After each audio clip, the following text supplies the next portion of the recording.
चलें जी, Pakistan versus south Africa के दरमियान 3 मैचेस की जो ओडीआई सीरीज है उसका आगाज होने जा रहा है। लेकिन उस पर बात करने से पहले बात बनती है हमारी T20 सीरीज की, जो हमने साउथ अफ्रीका को हराई है। उसके तो इतने को ज्यादा चर्चे हो रहे हैं ना कि हमारे प्राइम मिनिस्टर के पास इतना को फ्री टाइम है कि उन्होंने ट्वीट ही कर डाला।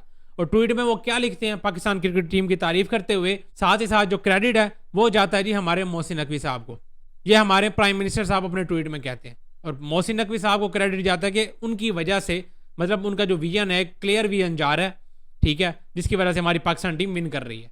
पहले तो मैं, यकीन करो, आपके ये जो ट्वीट आपने किया है, इतनी को जहमत की है, इसके लिए मैं आपको सल्यूट करता हूँ प्राइम मिनिस्टर साहब, कि आपने अपना इतना को बिजी टाइम में से ना ये थोड़ा सा टाइम निकाल कर ना ये ट्वीट कर दिया। अब ज़रा मुझे ये बात भी साथ ही साथ बता दें कि भाई साहब ये तो हो गए ना विक्ट्री का ट्वीट, अब जो हम हारे हैं उस पर कौन बात करेगा और उसका क्रेडिट किसको जाएगा? जो हम T20 वर्ल्ड कप हारे हैं 2024 वाला, उसके बाद चैंपियंस ट्रॉफी अपने ही घर में, ठीक है, बगैर कोई मैच जीते हम सबसे पहले बाहर हो जाते हैं, उसके बारे में क्या ख्याल है आपका? ठीक है, उसके बाद एशिया कप में बाकायदा जलील हो गए, ठीक है, और हम बाकी छोटी टीम्स के खिलाफ, अभी तो एशिया कप था ना, वर्ल्ड कप आएगा तो हमारी असलियत पता चलेगी ना।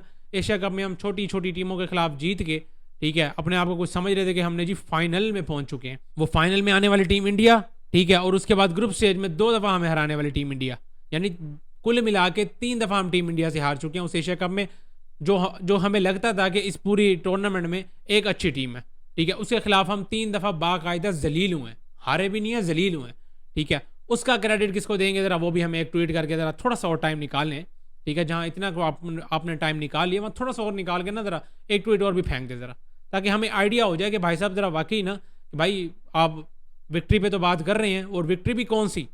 मैं तो यकीन करो ये चीज़ें देख के ना मुझे इतनी शर्म भी आ रही होती है और हंसी भी आ रही होती है साथ ही साथ, कि यार ये हमारा विजन है।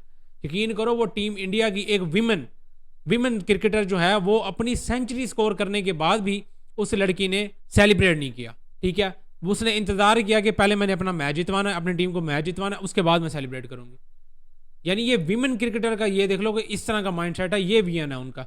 और हमारे माशाल्लाह से 50 के बाद वो, मैं कहता हूँ, फायरिंग करने शुरू हो जाते हैं वहाँ पे।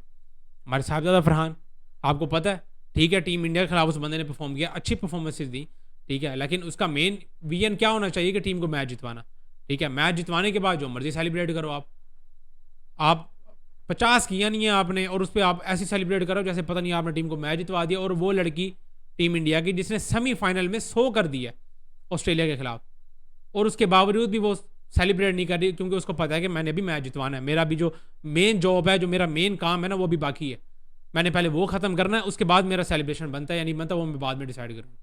ये है प्रॉपर विजन एक स्पोर्ट्समैन का, जिसकी वजह से इस टाइम पे हम इंडिया पे भाग के बातें करना तो शुरू कर देते हैं कि भाई साहब इंडिया को हमने हराना है, ये करना है, वो करना है। इस चीज़ पे भी बात करते हैं सारे कि जी इंडिया लगातार ट्रॉफीज जीत रही है, वो किस वजह से जीत रही है। ये है उनका विजन कि उनके एक क्रिकेटर की बात कर लो यार, ठीक है, मेंस में कितना ज़्यादा क्रेज होता है, मेंस क्रिकेटर पे बात करते हैं सारे, उनकी एक विमेन क्रिकेटर यार, उसका माइंडसेट देख लो कि किस हिसाब से है। अब देख लो पिछले 2-3 सालों में वो कितनी अच्छी क्रिकेट खेलते हुए आ रहे हैं। विमेंस का वर्ल्ड कप इस टाइम पे उनके पास, चैंपियंस ट्रॉफी उनके पास, एशिया कप उनके पास, ठीक है, उसके बाद वर्ल्ड कप T20 उनके पास, फिर ओडीआई वर्ल्ड कप जो उनके घर पे हुआ था वो टोटल डोमिनेट करके खेले, सिर्फ एक फाइनल हार गए थे, पूरा टूर्नामेंट उन्होंने डोमिनेट करके खेला। पता चल रहा था कि भाई साहब आराम से जीत जाएगी, वो तो आगे ऑस्ट्रेलिया थी जिसने मत्था दे दिया, कोई और टीम होती तो वो भी गिर जाती। तो वो पिछले 2-3 सालों से बहुत कमाल की क्रिकेट खेल रहे हैं, किस वजह से? सिर्फ और सिर्फ उनका ये माइंडसेट। और ये माइंडसेट सिर्फ प्लेयर्स पे नहीं है, पूरी मैनेजमेंट से लेके शुरू से लेके एंड तक ये सारा माइंडसेट चल रहा है। मतलब एक प्रॉपर ना प्लान्स है उनके, हर बंदे को अपनी जॉब का पता है, ठीक है, अपने काम का पता है कि भाई मेरे जिम्मे ये वाला काम है, मैंने ये तो करना ही करना है, और उसको क्लैरिटी है अपने काम के लिए। हमारे यहाँ कोई पता नहीं है किसी को, ठीक है, हमारे बैट्समैन को बॉलर बना दिया जाता है, बॉलर को बैट्समैन बना दिया जाता है, कप्तान रात को सोता है वो कप्तान होता है, सुबह जब उठता है उसको खबर मिल जाती है कि भाई साहब आप कैप्टन नहीं हो। ये है हमारी क्रिकेट की हालत। फिर हम बातें करते हैं और कंपैरिजन करना है हमने किसके साथ? इंडिया के साथ। हराना किसको है हमने? इंडिया को, जिनकी क्रिकेट पता नहीं कहाँ से कहाँ पहुँच चुकी है, ठीक है, हमने उनके साथ कम्पीट करना है। और इस तरह से कम्पीट करना है कि हम एक बायलैटरल सीरीज, वो भी 3rd क्लास सी टीम आई हुई है उनकी यार, सारे उनके मेन प्लेयर्स घर बैठे हुए हैं, उनकी सी टीम आके हमारे साथ खेल रही है, और हमने मर मरा के जीत के ना, और हम जी उसके ट्वीट भी करते फिर रहे हैं हमारे प्राइम मिनिस्टर साहब, और हम खुशियाँ मनाते फिर रहे हैं। वैसे देखा जाए तो एक हिसाब से बनता भी ठीक है, हमारे लिए तो यही है ना, हमारे लिए तो बस अब इसी को ही सेलिब्रेट करना रह गया, क्योंकि आईसीसी इवेंट्स में हम बाकायदा जलील हो रहे हैं, ठीक है, और जो हमारे घर पे BC टीम्स भी आती हैं हम उनसे भी हार रहे थे पिछले दिनों में। पिछले कुछ सीरीज़ ऐसी गुजरी हैं कि हम BC टीम से भी हार रहे थे, तो मर मरा के जीते हैं, तो इस पर भाई खुशी का इजहार तो बनता ही है। लेकिन अगर VN की बात करेंगे, एक प्रॉपर स्पोर्ट्समैन, एक प्रॉपर क्रिकेटर का, ठीक है, और प्रॉपर एक मैनेजमेंट का, जो कि VN होना चाहिए कि हमारी टीम को उन्होंने कहाँ पे लेके जाना है, वो यही है कि वो एक बायलैटरल सीरीज पे भी खुश हो गए ना, आराम से बैठे हुए। बाकी इंडिया वालों को बहुत बहुत मुबारकबाद भाई साहब, आपकी विमेंस क्रिकेट टीम भी इस टाइम पे वर्ल्ड चैंपियन बन चुकी है। इसके लिए आपको बहुत बहुत मुबारकबाद और खुशियाँ आपकी बनती हैं, क्योंकि जिस हिसाब से आप क्रिकेट खेल रहे हो, आपकी मैनेजमेंट सारा काम कर रही है भाई साहब, आप डिजर्व भी करते हो। और अब ज़रा बात करते हैं भाई साहब हमारे ODI के स्क्वाड पे, और ODI की जो सीरीज़ स्टार्ट होने वाली है साउथ अफ्रीका के खिलाफ, जो कि एक बहुत ज़्यादा टफ कंडीशंस में और टफ ओपोनेंट हमारे सामने आया हुआ है, ठीक है, उस पर बात करना तो बहुत ही ज़्यादा ज़रूरी बन जाती है ना। तो ज़रा उस पर बात करते हैं। तो हमारे भाई साहब इकबाल स्टेडियम में फैसलाबाद में ये 3 मैचेस की सीरीज़ होगी, तीनों के तीनों मैच इसी ग्राउंड में होने वाले हैं। और इस ग्राउंड पे अगर बात करें, इसके स्टैट्स पे बात करें, तो जो आखिरी ICC का इस पे मैच हुआ हुआ है इस ग्राउंड में, वो 2008 में हुआ हुआ है। यानी 2008 के बाद यहाँ पर अभी तक कोई ICC का मैच नहीं हुआ ODI में। और वैसे जो ओवरऑल इस ग्राउंड का हाईएस्ट स्कोर है वो है जी 314 रन, और ये 2003 की बात है। तो ये इतनी पुरानी बात, और अब 2025 चल रहा है, तो मैं इस स्टैट्स पे तो अब बिलीव नहीं करता, ठीक है। अब तक ग्राउंड की हालत भी क्या से क्या हो गई है, ठीक है। और उसके बाद डोमेस्टिक क्रिकेट में वैसे ठीक ठाक रन पड़ते हैं इस ग्राउंड में, तो स्टैट्स पर मैं ज़्यादा बात करूँगा नहीं। इस ग्राउंड की जो मैच होगा मेरे हिसाब से बार इन शॉर्ट यही है कि 300-320 रन आराम से फटा लगेगा इतने का, क्योंकि सीधा सीधा बैटिंग ट्रैक है इस विकेट पे।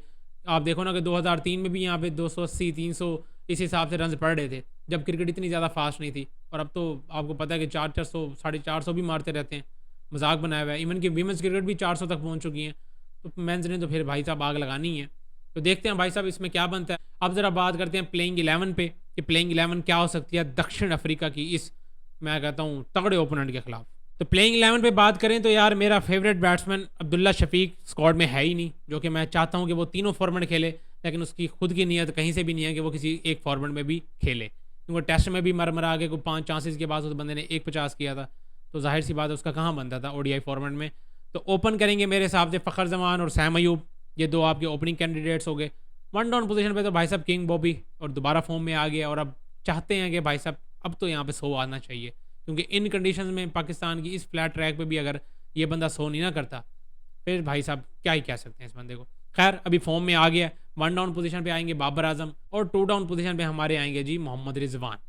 ये 4 बैटर्स तो आपके ना सीधा सीधा लिखे पड़े ना, ये तो कुछ नहीं हिल सकता यहाँ पे।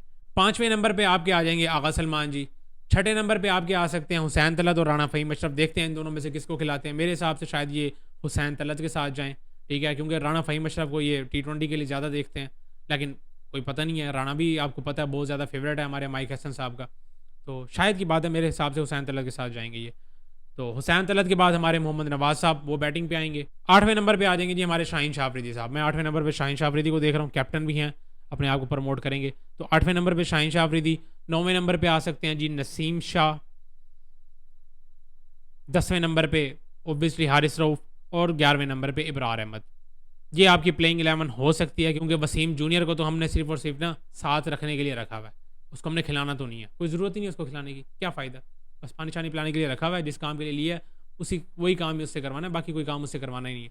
तो वसीम जूनियर को मेरा नहीं ख्याल ये खिलाने वाले हैं। तो पेस बैटरी आपकी यही होगी, शाहीन शाह अफरीदी, नसीम शाह और हारिस रऊफ। बाकी ऑलराउंडर्स में आपके या राणा को खिलाएंगे या हुसैन तलत को खिलाएंगे। तो ये आपके 4 फास्ट बॉलर्स हो सकते हैं। स्पिनर्स में देखें तो इब्रार अहमद और फैसल अकरम, मेरे हिसाब से ये इब्रार अहमद के साथ जाएंगे। फैसल अकरम को भी इन्होंने साथ ही रखा हुआ है, हालांकि उसको खिलाना चाहिए, ऐसे ही लड़के ग्रूम होते हैं, लेकिन हम पता नहीं क्यों, क्योंकि अब 2027 में जाके कहीं वर्ल्ड कप है, ठीक है, तो काफ़ी टाइम पड़ा है हमारे पास। तो नए नए लड़के भी यूटिलाइज़ करें। सुफियान मुकीम को हम लेके आए, फिर दोबारा निकाल के बाहर रख दिया, ठीक है। T20 सीरीज़ में अब उस्मान तारिक साहब भी आ गए हैं।